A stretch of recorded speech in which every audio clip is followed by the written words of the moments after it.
is guided by a set of code and conducts. For doctors, there are some ethical guidelines, nurses, ethical guidelines, even barbers, even carpenters. So caregivers are not an exemption.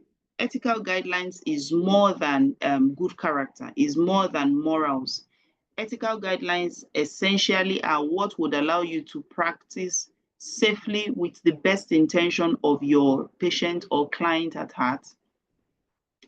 And ethical guidelines, if any medical personnel ever does something that is legally indicting, that can lead to litigation. Litigation are like lawsuits that can follow some medical practices. So if anybody ever does something that is legally indicting or leads to lawsuits, it would always be weighed against the ethical framework. Which ethics did this person flout? How was this person in error ethically? It has nothing to do with morals. It has nothing to do with how well the person is, how well the person behaves at work. It is, are you ethically correct or ethically wrong? And the truth is, the caregiving profession is a profession that you'll be caring for persons at their most vulnerable state. They are literally entrusting their well-being, their dignity, and sometimes even their very lives into your own hands as a caregiver. So the onus is on the caregiver and on every medical personnel to be ethically minded in the care of their clients in every opportunity they get to care for such a client. So the first ethics we'll be discussing is called autonomy, and is also described as respect for autonomy. Autonomy essentially means that your patient reserves the right to make decisions as regards how they would be cared for, even when those decisions are different from what you would have chosen had it been you were in their own shoes. They are in their own shoes. You, the caregiver, you are not in their own shoes. So, and respecting your patient's autonomy will then mean that you would give your patient opportunities for empowering choices. What do I mean by this? You have an 80-year-old woman. Empowering choices will be simple, like asking, what do you want to eat this morning? Not what you have preconceived. Would also include, even though you know that this my 80-year-old woman, elderly patient, should have exercise twice or thrice a week, you will still need to empower your patient's ability to make a choice as to whether she wants the exercise now or later in the evening. So that will be you requesting, ma, sir, you are supposed to have your exercise today. I think we can go now. Do you think this is a good time for us to go for such an exercise? And then you wait for your patient to say yes or no, he or she is ready, without mandating or insisting that a certain kind of treatment has to be done the way you want it at the particular time you want it. So respecting autonomy means that you would empower your patient with the ability to make choices. Then there's another entity called informed consent, or obtaining informed consent. This would have to do with when you have to do procedures, carry out procedures on your patient. For instance, if you were given the responsibility of dressing your patient's wounds. Informed consent means you're going to explain, this is what we're going to do. It will be a bit painful, but I would be gentle about it, and so on and so forth. Then the informed consent comes from the patient to say, now you can dress the wound. Not, I am on duty, I have a number of wounds to take care of, I do not have the luxury of time to be waiting for your decision. Informed consent, you must wait for the patient to demonstrate that I understand what it is you want to do and I give you the permission to go ahead. That way we'll be respecting our patient's autonomy. Then support for self-direction. Here you are facilitating your patient's independence and self-management as much as possible. Even for patients with significant limitations, that will be patients with some form of developmental disabilities that you will know many of these things, they are limited to be able to do it themselves. You will still want to support their self-direction, give them the impetus to say, I still want it like this. Then you, of course, you are then doing the support to make sure it works the way it is going to work. Take, for instance, someone who is wheelchair bound and would want to go out in the evening to be able to enjoy hair from outside. You notice your patient who is wheelchair bound cannot go out by himself or by herself. Supporting self-direction will then mean you would be positive about wheeling your patient out to the balcony or to the frontage of the house as the situation may be, rather than say, if you can get there yourself. So that way you'll be supporting and respecting your patient's autonomy. Then acknowledging values and beliefs. By the time you care for people, you would find that values may be very different from your own. Take, for instance, you care for someone who has a very different religious or spiritual inclination with your own, or someone who has a very different marital inclination from that you have, even though it's different and is not what you would have wanted for your own life. When you acknowledge and respect people's values and belief, you let them have it as they want it, keeping in mind that your primary responsibility with that patient is to cater to their health and supporting them to be who they have always been as much as possible. So those are the four harms on which respect for autonomy is hinged on. So the second part of ethical framework in caregiving that you have to keep in mind, because like I said earlier, if there will ever be any case of litigation, usually it will be hinged on which ethical framework this individual flouts. Then when you keep ethics at the back of your mind, for every interaction, you can always ask yourself, am I being ethically mindful as I'm caring for this patient? So the second harm of ethical framework in caregiving is beneficence. Beneficence just simply means that you're acting in the best interest of your patient. And it compels you as the caregiver to actively work for the good and the well-being of the patient you care for. That is what you're going for anyway. But then ethically, beneficence mandates that this gets done. And on what does beneficence hinge on? It hinges on your ability to provide competent care. There is care and there is competent care.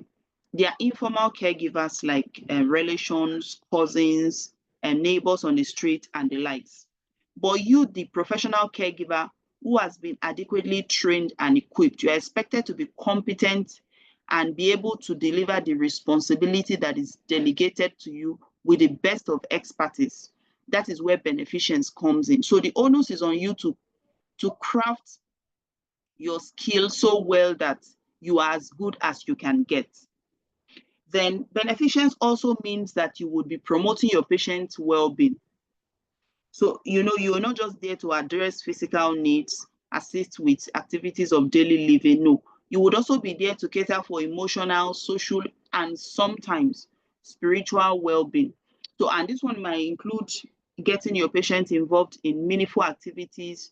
You may be needing to take up the responsibility of fostering social connections, being sure that your patients are interacting with social relationships, could be friends, could be neighbors, could be peer groups, especially for persons who are physically challenged, just to be in a way that you will be promoting that individual's well-being. Then you would also want to advocate for your patient's needs. So sometimes as the caregiver, you're the only one who can speak up for the rights and the needs of your care recipients. That may be you speaking up to be sure that necessary resources are made available. So for instance, you care for an 80-year-old that you will know this woman will be better off on a wheelchair rather than being lifted from chair to bed every now and then. Advocating for the needs of your patient will then mean you are either reaching out to your supervisor, whose responsibility it is to reach out to the agency, or to reach out to the individual, the children taking care of this patient, if it is a private contract, so to say, to see to it that this patient of yours who is in need of a wheelchair gets one wheelchair given to her or purchased for her. So that way you'll be advocating for the need of your patient. Then another harm of beneficence is that you want to prevent harm to your patient. We talked about preventing falls in the house. While it is a part of being a competent caregiver, it's also a way you are proactive against preventing your patient from getting injured. So you take proactive steps to minimize risk, to ensure that their environments are safe, and determining what is generally in the best interest of your patient. So that is the second harm of caregiving ethic that is expected that we keep abreast of in our line of practice. Then the third harm of ethical framework in caregiving is non-malfeasance. It essentially means, above all, do no harm. This is the cornerstone of ethical practice for caregiver and essentially every other person in the field of medical practice. And it includes one, preventing physical harm to your clients. More often than not, you hear stories, you watch videos of caregivers even harming the clients they've been called to take care of physically. That is completely unethical. So beyond you not being the one to inflict physical harm, you also want to prevent physical harm to your patients. So you want to ensure safety in their environment. You want to ensure that you are using the proper techniques to transfer your patient, proper equipment to mobilize your patient. Picture that 80-year-old that I said cannot walk and would need wheelchair. If every single time you're holding the hands of this your 80-year-old patient to get from the bed to the chair, she would probably have a fall one day. A little fall could result in a fracture. That way, it will not be said that the caregiver was preventing physical harm to these patients.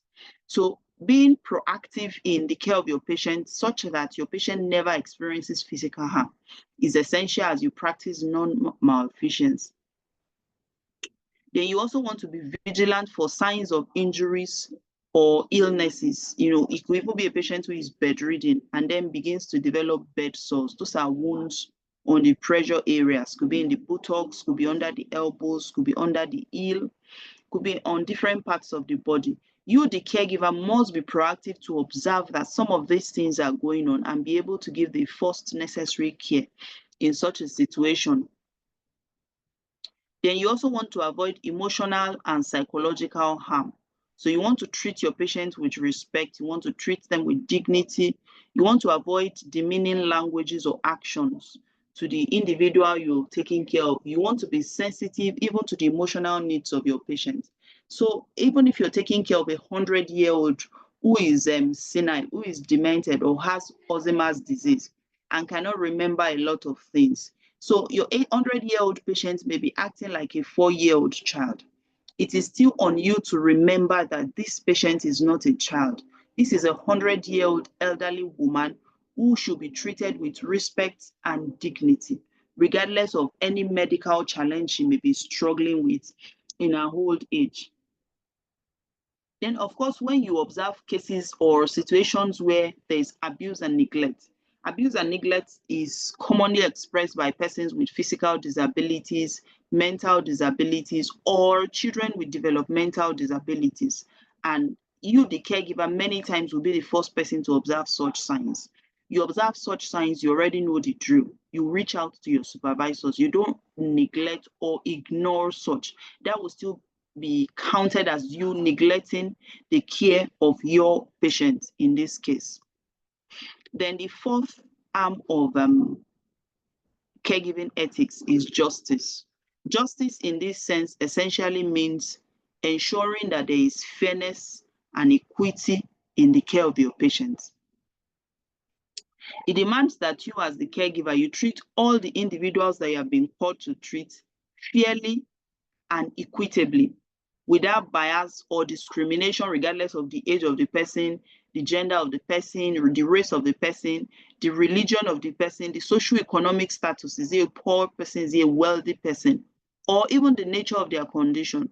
So even if you've been called to care for someone who has schizophrenia, or someone who has stroke and is bedridden and is messing up all their body, you will still care for that person with the same fairness as you would care for the mother of a minister.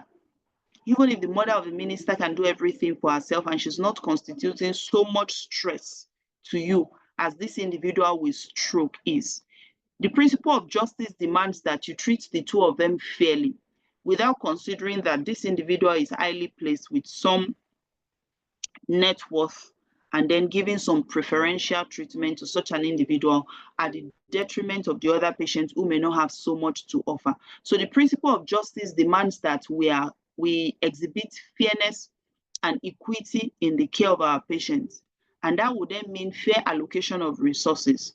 For instance, if you work in a care home where there are a number of clients that needs to be attended to, fair allocation of resources means that when you decide who would get to use the wheelchair at a particular time, supposing it is not enough to go around, your decision is not partial. You make an impartial decision about how you will distribute your time to the patient, how you distribute your attention to the patient, and how you distribute even the resources that are available to such patients. So it will be distributed in the order of who needs it the most, not for any other sentimental reason. So if there's one wheelchair and we have 3 patients, and I have a 60-year-old who can walk with a walking stick, and I have a 90-year-old who is completely bedbound, and I have an 80-year-old who does not even want to leave her bed because she says she wants to rest today, who gets the wheelchair will be dependent on who needs it the most. It will probably be that 90-year-old who is bedbound that needs to be taken out just so that she can have some sunlight. So you understand the analysis of justice and fair allocation of resources like that. Then you would also want to avoid discrimination. Discrimination happens a lot in generally medical parlance, and the caregiving field is not exempted, and discrimination can happen on the basis of people's background, religious inclination, circumstances, and a number of things. So that I am a Christian does not mean I would discriminate an Islamic care recipient or discriminate a Buddhist care recipient. I still want to provide the same quality of care and respect to everyone, every client, every care recipient I'm called to care for, regardless of their background, their religious inclination, their race, their financial status, or even their health circumstances. So the fifth and the final harm of caregiving ethics is fidelity. Fidelity means you're upholding the truth, you're upholding trust and loyalty at all costs. So in your relationship with your patient, you want to be sure that you are truthful, you are loyal with the care of the patient you that are under your needs, under your care. And that will include that you are honest and transparent. You want to communicate truthfully as to your availability. If you say you're going to be there by 5, let your 5 be 5. Be someone of your own words. If you have to take care of the procedure and you know it's going to be painful, it's unethical to tell the patient, oh, no, this will not be painful. You tell them it will be, but I will be gentle. Or someone has, maybe you had a message from the child that says, I will not be coming. And you've been told not to communicate with the patient that the child is not coming home for that weekend. The principle of fidelity would not permit you to go and lie that the child is coming. If you've been told the child is not coming, is not coming, you either keep quiet about it or you do not tell a lie, because otherwise you'll be undermining the ability of the patient to trust in you, to rely on you, and essentially undermining a fundamental ethical principles. So still under the principle of fidelity, if you keep a promise, if you promise the patient, okay, though I'm not on duty, but I'll come to check up on you on Saturday at 3 p.m. You see to it that you follow through on your commitment, and you see to it that you present yourself as a reliable individual.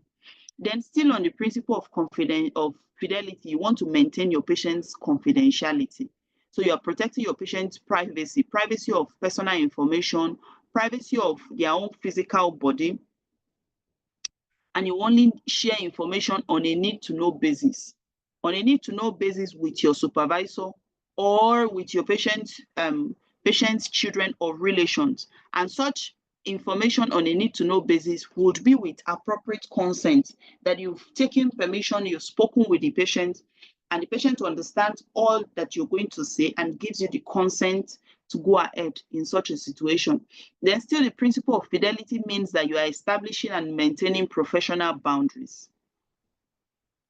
You know, after a while of being in the caregiving profession, one may begin to blur the lines of professional boundary where it begins to cross from being a caregiver to a daughter, an informally adopted daughter or an informally adopted son. Fidelity means that you are defining and adhering with appropriate ethical limits in your caregiving profession. So the relationship between your recipient and you, the caregiver, has to be well defined, and it has to be maintained strictly in that professional tone. Otherwise, one will be considered to be flaunting the ethics of medical or caregiving profession. So now, in conclusion, the ethics of the caregiving profession, they're not just set of rules to be followed. They are not just set of rules. They are the fundamental orientation that will shape the very essence of the care you offer. And when you embrace this principle of autonomy, beneficence, non-malfeasance, justice, and fidelity, you'll be able to navigate the complex landscape of caregiving, because caregiving, it could look very simple. It could also be very complex sometimes. But it is only when you've adhered with this set of guiding code and conduct that you'll be able to navigate them safely for as long as your practice will be, without having hassles, issues, or litigations, as the case may be. All right, so on that note, we end this very brief lecture. Do we have any question that we can take before we call it a day, please? No, ma'am. Okay. Do we have any question, Mrs. Jejelowo? Do we have any question?